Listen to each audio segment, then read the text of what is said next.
kalau emang belum biasa agak susah. Ketika kita angkat takbirnya Allah, dalam hati kita bicara, saya niat sholat maghrib 3 rakaat karena Allah Ta'ala.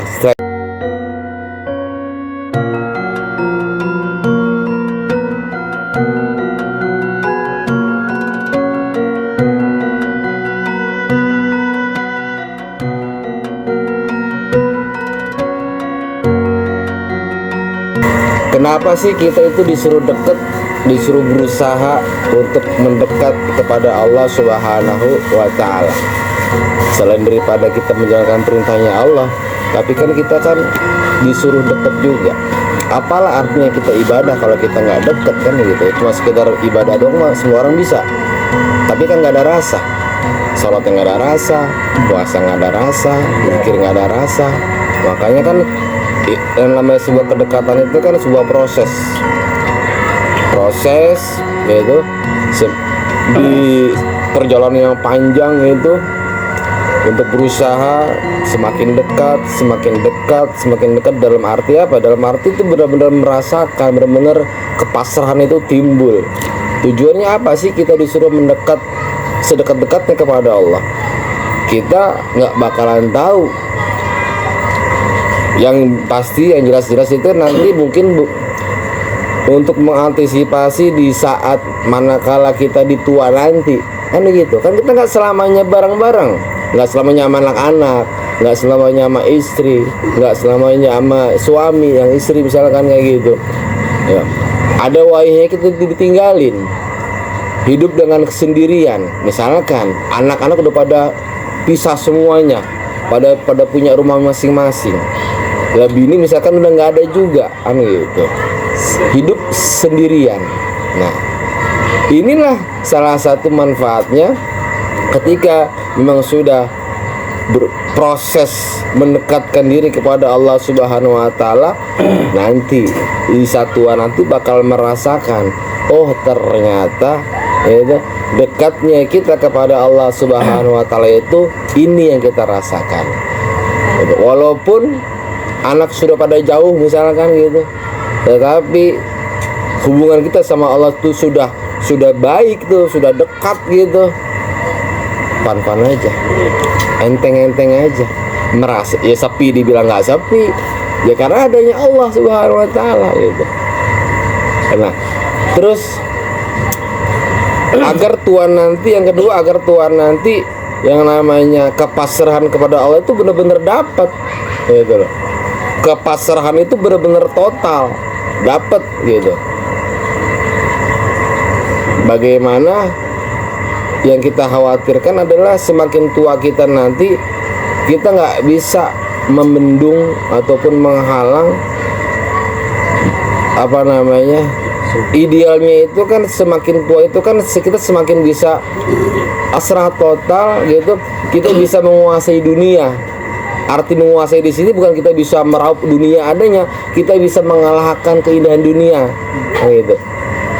Nah, jangan sampai ketika tua nanti itu rasa-rasa yang namanya pengen ini, pengen itu masih timbul. Gitu. Padahal kan sisa umur tua itu kan memang benar-benar kan dikasih waktu untuk ayo lu deket sama aku, kata Allah. Itu buat kamu itu. Makanya kita dari sekarang itu proses mendekatkan diri kepada Allah itu sebuah perjalanan panjang. Tujuannya nanti ketika sudah tua nanti kita sudah bisa dengan kepasrahan total, sepi, nggak merasa sepi, gitu. Terus sendiri, nggak merasa sendiri, tenang aja bawaannya. Ya karena itu sudah fa inni qarib, gitu. Karena sudah ada yang namanya timbul kepasrahan yang totality ya, gitu.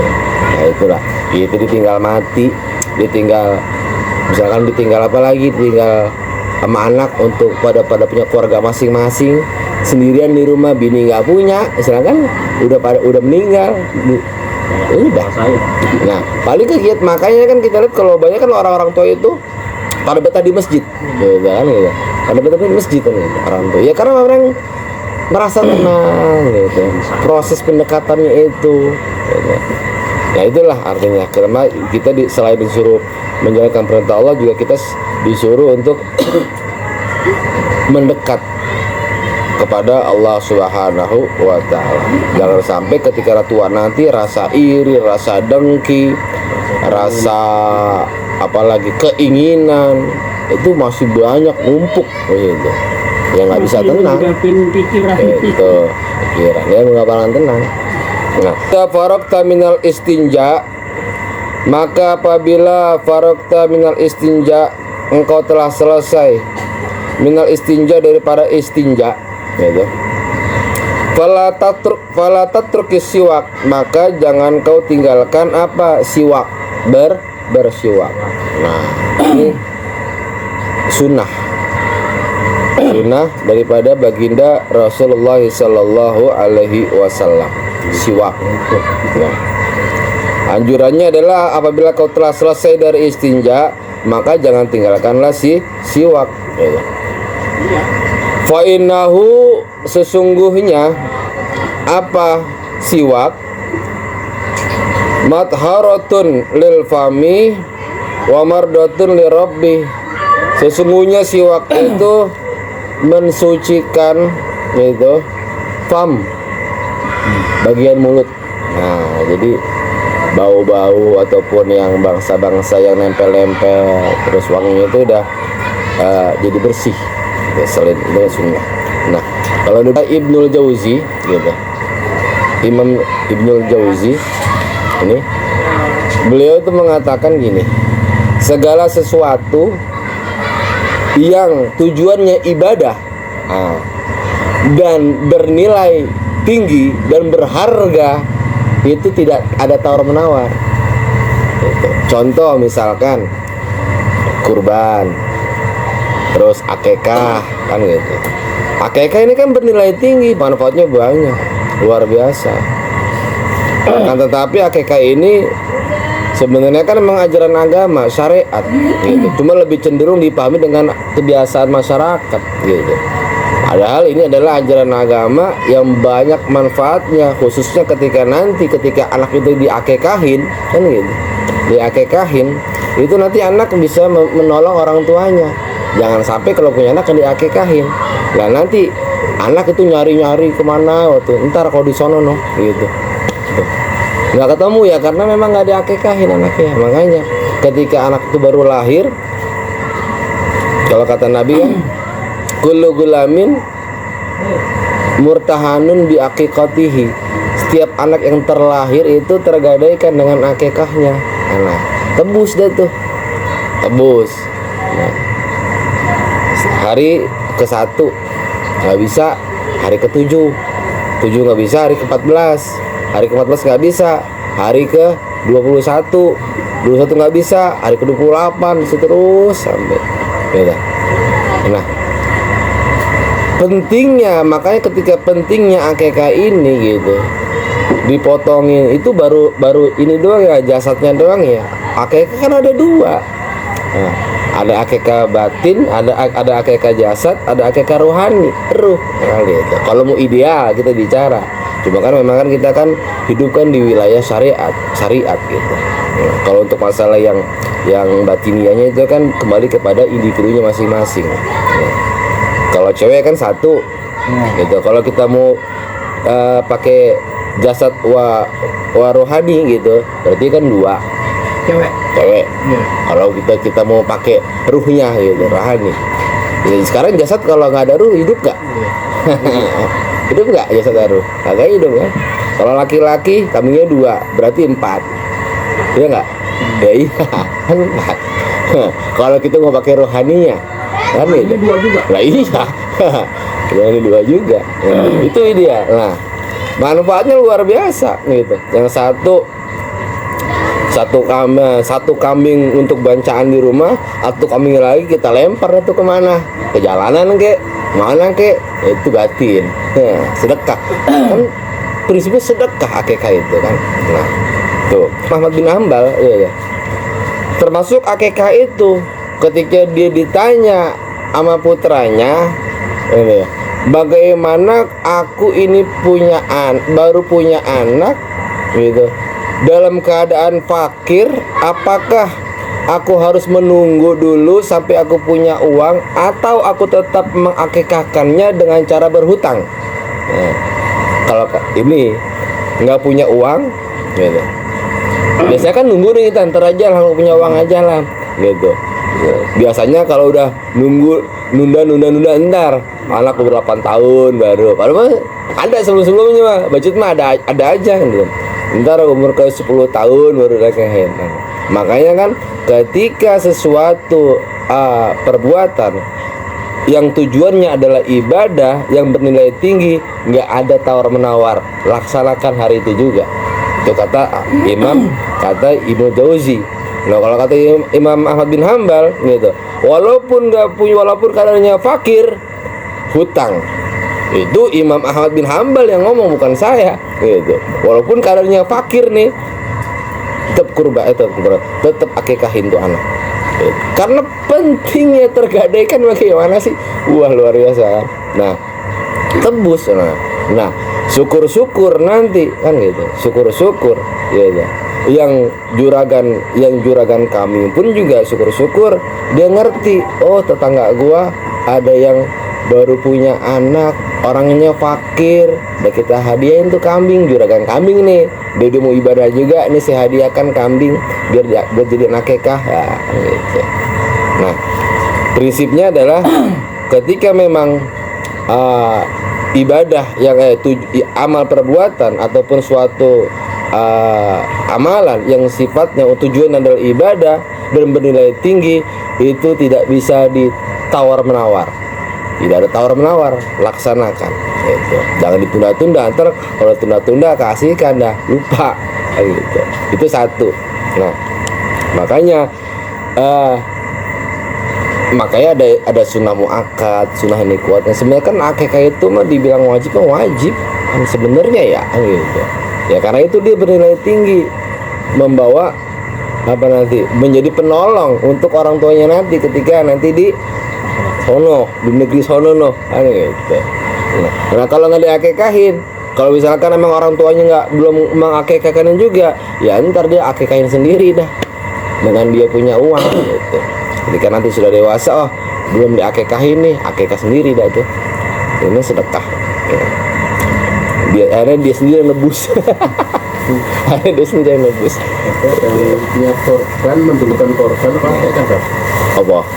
Ya kan ada waktunya masing-masing. Ada waktunya masing-masing. Fala tatrukis siwak. Ya kalau untuk bicara overlap itu antara kurban dan akikah ya kalau bersama belum diakikahin kan gitu. Gitu. Fala tatrukis siwak fa innahu matharatun lil fami. Nah, maka janganlah kau tinggalkan bersiwak. Sesungguhnya siwak matharatun itu mensucikan lil fami untuk bagian mulut, gigi, gusi gitu. Wa mardatur li rabbi, dan tempatnya keridhaan li rabbi, Allah Subhanahu wa taala. Nah, itu yang pertama.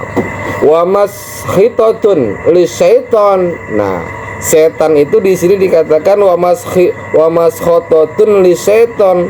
Itu kalau sudah bersiwak itu setan itu katanya alergi. Maskhatatun li syaitan, alergi buat setan.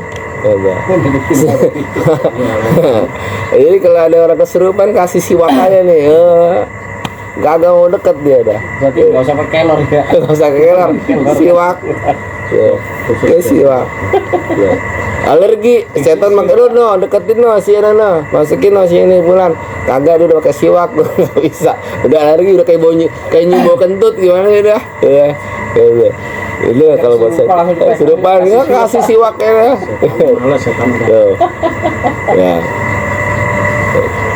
Lisaiton. Nah, itulah wasalatun bisiwakin afdalu min sab'ina salatin bila siwakin. Salatnya seseorang dengan bersiwak itu afdalu, itu lebih utama, min sab'ina, daripada 70 salatin, salat 70 kali salat bila siwakin, tanpa siwak. Sholatnya seseorang itu sekali sholatnya seseorang dengan siwak itu lebih utama dibandingkan dengan 70 kali sholatnya seseorang tanpa bersiwak. Nah, inilah makanya segala sesuatu yang dipakai ataupun yang digunakan ataupun yang dikerjakan sama baginda Rasulullah SAW itu semuanya bernilai tinggi, berharga semuanya. Dari hitan, akekah, kurban, semuanya itu kan ajaran baginda Rasul gitu. Yang dipakainya, yang dikerjakannya, yang ini semuanya itu yang digunakan zahiran wa batinan oleh baginda Rasulullah SAW semuanya bernilai tinggi dan sebenarnya tidak ada tawar menawar. Wah, kerjain kan gitu semampunya. Lah kita juga tahu sendiri kan gitu. Paling tidak kita oh iya tahu gitu. Jadi segala sesuatu yang dikerjakan oleh Rasul itu semuanya bernilai tinggi. Makanya kan nggak salah ketika umur para nabi itu ribuan, yaitu panjang-panjang para nabi umurnya, sedangkan umur umat Nabi Muhammad itu sedikit. Tetapi jangan lihat umurnya, lihat ganjarannya melebihi orang-orang terdahulu, bisa menyamakan umurnya mereka. Kita umurnya 65 tahun, 60, 70, 80, tapi ganjarannya bisa sampai ribuan, puluhan ribu, bisa menyamakan umurnya para anbiya wal mursalin. Contoh, kayak Lailatul Qadar kan itu jelas-jelas. Khairun min alfi syahrin, 1000 bulan. Gitu. Umur kita ada berapa? Nggak nyampe 1000 kan, tapi kita bisa dapat pahala 1000 bulan. Nah, luar biasa. Itulah kemuliaannya baginda Rasulullah Sallallahu Alaihi Wasallam.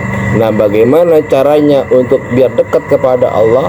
Nggak cuma sekedar melaksanakan ibadah gitu, tapi dekat itu melalui wasilahnya, itu adalah baginda Rasulullah Sallallahu Alaihi Wasallam. Karena Rasul diutus ya kan itu untuk mengajak orang-orang beriman, artinya mengenal Allah itu. Kalau tanpa Rasul gitu nggak bisa kita kenal Allah. Sampai sekarang pun walaupun Rasul udah nggak ada nih, tetap wasilnya tetap Rasul. Dengan cara apa? Sunnahnya, apa sunnah Rasul, solawatannya, berzanjinya, sirohnya, itu wasilah untuk mendekatkan kita kepada Allah Subhanahu wa Ta'ala. Kita langsung aja sama Allah nggak bisa gitu. Jangankan gitu, kita langsung senyum nggak bisa, semuanya melalui Rasul. Apapun semuanya melalui Rasul. Iya, Allah maha mendengar, maha tahu, maha melihat. Iya, tapi kalau nggak melalui Rasul nggak bisa. Itu semuanya melalui Rasul. Karena Rasul jadi ya. Mohon maaf ini, saya itu mengerjakan kadang-kadang semacam gamang. Gamang ngapa nih Pak Di? Gamang itu ini bener apa enggak, ini bener apa enggak. Terus kalau ragu sak mana ya? Sak. Kalau Jumat itu sebenarnya gimana awal kita baca niatnya itu? Wasolatan sunatan apa Usalli fardul Jum'ati ini kan gitu. Berarti nggak pakai enggak sunah kan wajib gitu. Itu wajib. Nah, kalau qobliyahnya itu kalau qobliyatan gitu. Kalau seandainya kita nyampe masjid, kita sholat tahiyatul masjid terus adzan di fuladani bener. Usolli sunat tahiyatul masjid raka'ataini Misalkan qobliyah lillahi ta'ala. Gitu. Itu tahiyatul masjid gitu. Terus kalau yang qobliyahnya gitu, usolli sunnatul jum'ati raka'ataini qobliyatan lillahi ta'ala. Pakai qobliyatan. Terakhirnya qobliyatan. Usolli sunnata zuhri raka'ataini qobliyatan. Terakhir Kalau ba'diyahnya ba'diyatan billahi ta'ala. Gitu. Nah, Ya kadang-kadang kita itu mengerjakan ini. jadi gini, ya, tapi yang jelas gini Pak De. Kalau niat itu kan dalam hati. Kalau lafaz itu kan emang lisan, usolli. Tapi ketika niatnya itu berat dari hati. Gitu. Makanya dalam kaidah fikih itu ketika kita takbir gitu, Allah, kalau emang belum biasa agak susah. Ketika kita angkat takbirnya Allah, dalam hati kita bicara, saya niat sholat maghrib 3 rakaat karena Allah Ta'ala. Strek pas Allah, dalam hati ngomong nih, dalam hati Allah, saya niat sholat maghrib 3 rakaat karena Allah Ta'ala. Sret, saya niat sholat tahajud 2 rakaat karena Allah Ta'ala. Allah, bareng. Halo, kita angkat, dalam hati kita ngomong karena niat dalam hati. Kalau masalah usolli itu niat anuan, itu ucapan gitu, ucapan. Makanya ketika kayak orang-orang yang sepuh misalkan, yang udah misalkan kegok, tapi lagi-lagi memang harus tahu gitu kan. Dalam hati Allahu Akbar, dalam hati ngomong, saya niat sholat maghrib 3 rakaat karena Allah Ta'ala. Kalau emang belum biasa agak susah. Allah, ntar ragu nih, oh, belum lagi Allah, nggak apa-apa, udah pelan-pelan aja gitu. Jangan pakai ada ragu-ragu, udah Allah Yakin. gitu. Nanti lama-lama itu bisa sendiri. Susah tadi ya. Iya, susah. Ya orang-orang Maksudnya syah. Susah, iya, susah. nggak pakai usolli, Iya. langsung tahu-tahu lo nggak. Allah Akbar. Allah. Orang-orang Arab rata-rata begitu, nggak dijaharkan itu. Gitu. Kalau kita kan memang kan modelnya kan kita kan memang kenapa kita pakai bilisan dengan ucapan? Di situ ada unsur tarbiyahnya, ada unsur pendidikannya. Buat siapa ya? Buat anak-anak, gitu. Anak berdiri. Buat anak-anak, gitu. Untuk ada unsur tarbiyatannya, unsur pendidikannya untuk anak-anak. Kalau nggak kita ajarkan dengan ucapan kayak gitu, kadang tahu anak-anak. Gitu. Makanya prosesnya itu sebuah proses. Sama halnya kayak tadi kita mendekatkan diri kepada Allah itu proses. Ya, ntar ngerasain ntar kalau hidup sendiri, kalau sudah dekat dengan Allah gitu bahasanya gitu, mau hidup di hutan pun juga jadi. Ngerasa enjoy aja gitu. Makanya para wali, bayangin deh, para wali tenang aja, mau di hutan kayak mau di mana kayak memang sudah dekat gitu. Pak ini qarib kan gitu, kalau kata Allah kan dekat kepadaku gitu. Jangan sampai ntar kalau udah tua, nauzubillah, udah tua gitu, udah nggak kenal sama Allah gitu, ya ibarat juga anggot-anggotan nih kayak gitu kan. Ngucapin aja juga itu berbelit-belit. Udah, iya. Udah anak udah pada mencar kemana-mana gitu. Bini udah kagak ada, anak udah mencar kemana-mana, sendirian aja udah. Wah, bingung udah. Kita sendiri bingung lagi. Bingung. Ini kan kadang-kadang kalau udah tua kan banyak lupanya. Iya. Kalau perasaan tadi udah baca Fatihah apa belum? Udah baca Fatihah apa belum? Kita baca lagi boleh nggak? Boleh aja. Boleh. Boleh. Tapi Iya, tergantung kadang-kadang yakinnya, kalau udah gitu. Itunya Gitu. Ya cenderungnya kemana gitu? Belum. Kalau untuk menjaga hati-hatiannya gitu, itu kalau bacaan ya baca aja. Tapi kalau dalam gerakan tadi udah berapa rakaat ya? Udah 3 apa masih 2 ya? Perasaan udah 3 deh. Ternyata 2 rakaat. Nah, Lupa. lupa. Gitu. Manusia emang tempatnya. Udah. Diingetin sama orang, Pak, baru 2 rakaat kurang 1. Tambah 1 rakaat lagi. Tambahin. Udah sempat ngobrol lagi. Gitu. Apa ya? Ya ini. Oh iya. Kata almarhum. Ada juga Tanya sih ini. kalau secara lahir